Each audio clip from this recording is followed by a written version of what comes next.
The standoff between the National Assembly and the Senate over the Division of Revenue Allocation Bill may be headed towards a resolution after the matter was subjected to a mediation team with representatives from both houses to iron out the stalemate. Where the problem would be is that we are dealing with an envelope that is more or less closed.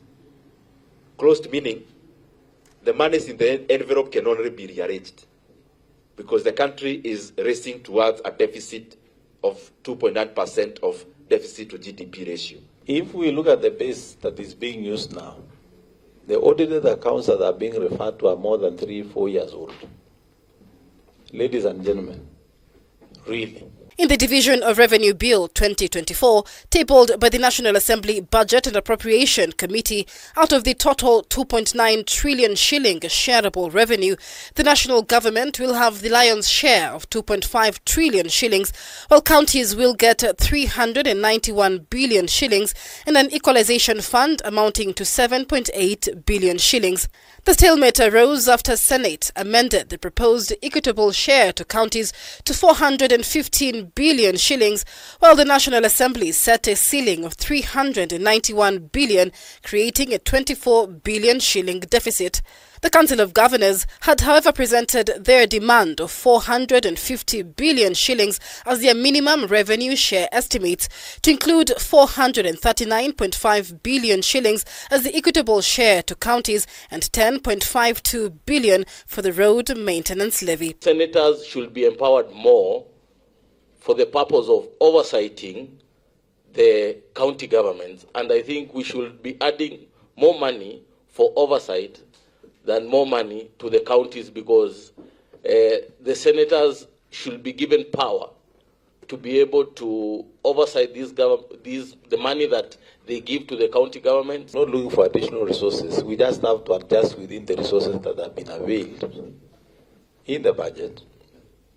And I would want to persuade these members of this committee to keenly look into the devolved functions and the shared functions between the two levels of government, with a view of redirecting the resources that are meant for devolved functions that are still in the national government, so that those matters can be addressed.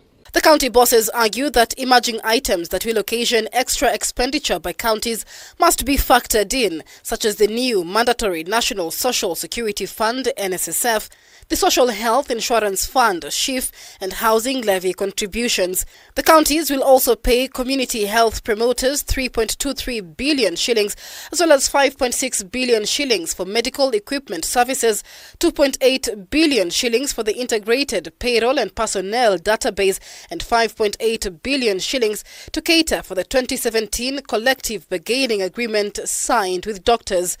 The non-discretionary financial obligations, according to governors, add up to more than 34 billion shillings, and as such, an increase of 5.6 billion shillings in equitable share would be a drop in the ocean. The President last year, when he opened the devolution conference, he did state that they are going to unbundle the rest of the functions. And now, going by the allocation that has been proposed and passed by the National Assembly, it means we are still going to wait for the next 1 or 2 years before the full functions could be unbundled.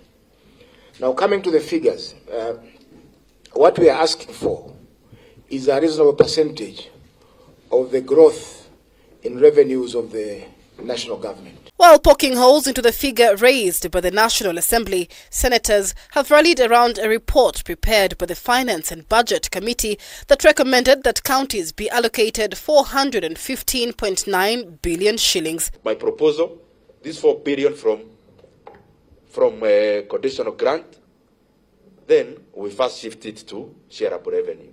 I wish now another member can tell us, shift, for example, Parliament has 42 billion. We can slice 2 billion from Parliament and take to the counties. That is also an open book. We can also cut any other thing. So let's not restrict our mind. The deadlock comes amid a push for county governments to be able to achieve their potential on-source revenue target, estimated at 216 billion shillings. Michelle Ngele Odhiambo, K24.